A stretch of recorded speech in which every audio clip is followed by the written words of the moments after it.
The Tennessee Titans have their second preseason game this Saturday against the Seattle Seahawks. Brian Callahan has came out and said that the starters will not see any action. Part of that is due to the 2 consecutive days of joint practice with the Seattle Seahawks, which the starters saw a lot of action, and that kind of goes into the decision of not playing the starters in the preseason game. And we'll see if we see them at all next week as well, which I doubt we will. But there's a lot to look into for this game because Malik Willis is getting the start. And I'm really excited for that because this week he's going to be able to roll with the number 2s because last week he was with the number 3s. And Callie did say that he was going to do that. He wanted to give Malik a shot with the 2s like he did with Mason Rudolph. So I want to look at the backup quarterback spot here between Malik Willis and Mason Rudolph. I want to look at the surprising depth chart here, or the depth, I should say, at linebacker, because linebackers have been going off in the preseason and they've been doing good in camp as well.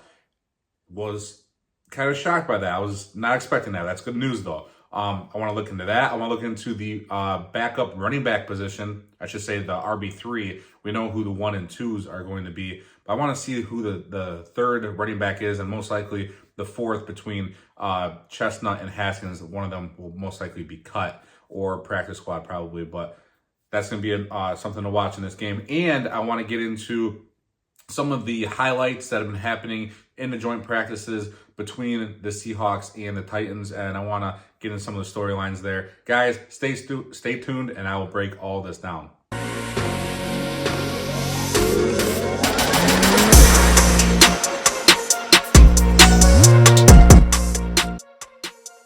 Hey, Titans fans, how's it going? Titan Uprising here. Thank you for tuning in. Please continue to like, share, and subscribe. Guys, I'm over 600 subscribers now. My next goal is to hit 700 and then only go up from there. I appreciate each and every one of you guys. If you are new to the channel, please subscribe. It helps me out a lot. Now, let's get into the video. Let's get into something I want to talk about, some of the storylines here from camp, specifically Calvin Ridley and Will Levis. Now, Levis and Ridley seemed like their timing was getting better, and they took a step back during the joint practices.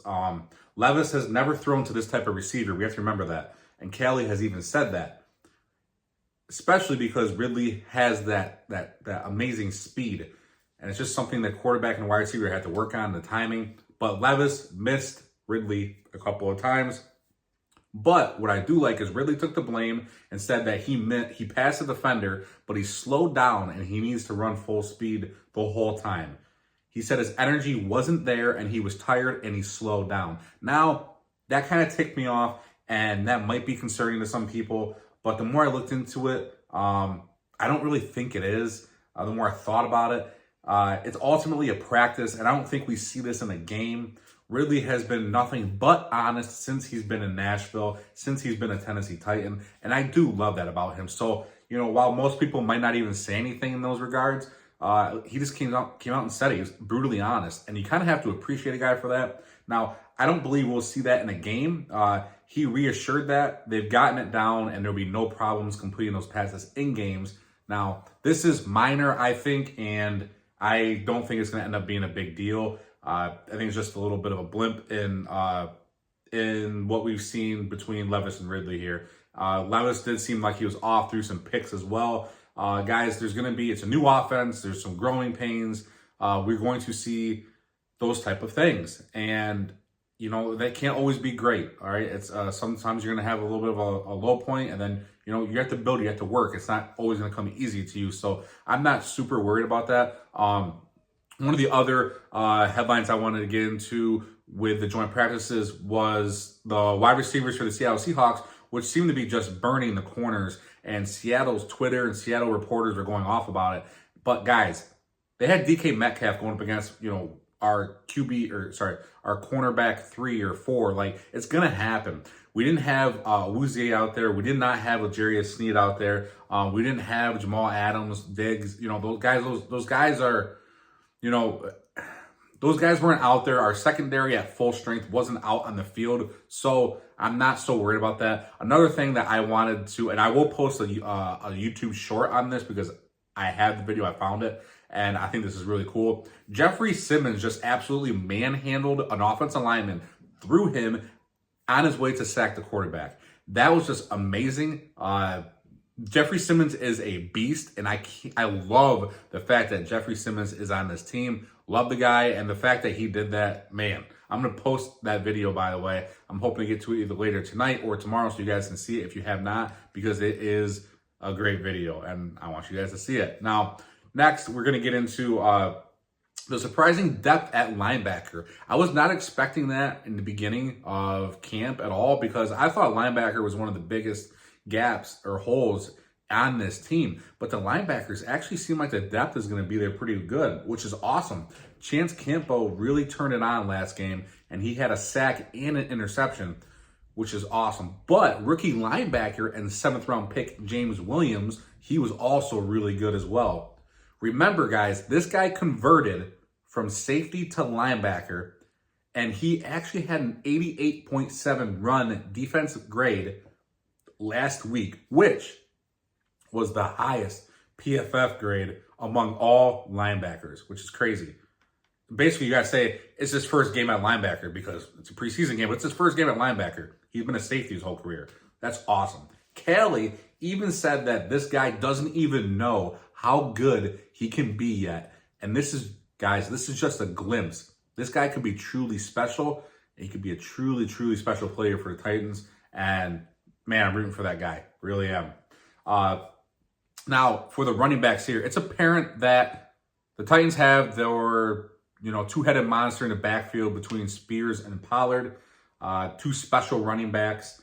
But who's going to be the third, Chestnut or Haskins? Now, I think Chestnut is the better receiver. He adds more dynamic ability, but I think the battle comes down to who will be able to contribute more on special teams, and Callie has even said that as well. Chestnut also had a fumble last week, and that doesn't help his chances, even if part of that was Rudolph's fault. But that fumble is not going to be good in preseason. Now, one of the reasons I did bring up the special teams is because Haskins has been a great special teams player, and I do think this battle is very close, but I'm leaning Haskins right now. For one, he did not have a fumble in the preseason, and two, he's better at special teams. I will definitely be paying attention to this battle closely. I want to see who wins that RB3 job, because they will see the field a little bit, and they will definitely see the field in special teams.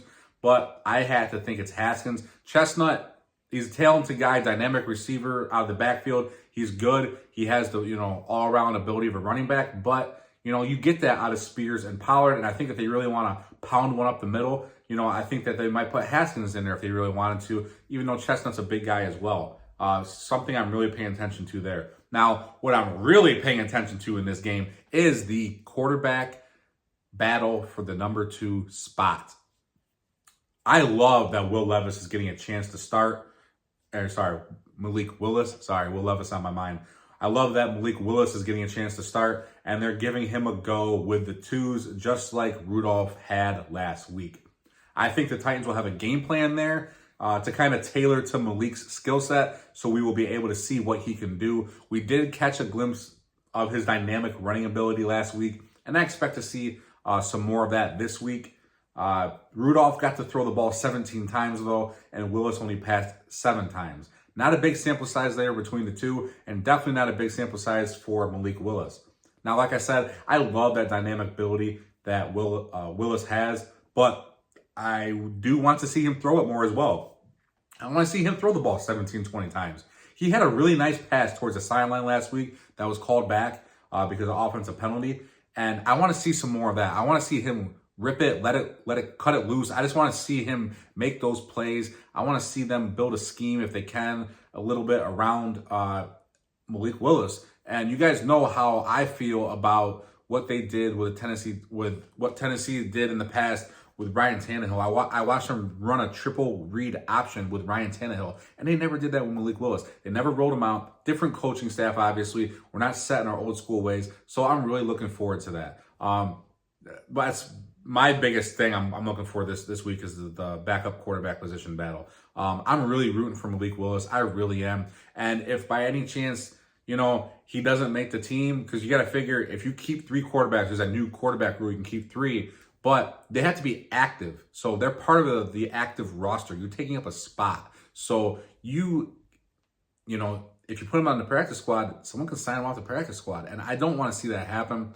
If they can get draft capital for him, if that's what happens with Malik Willis, I don't know. I like to see him beat out Rudolph. I really would. I just don't know if that's what's going to happen or not. This game's going to tell us a lot. And if, like I said, if not, then he's auditioning for another team.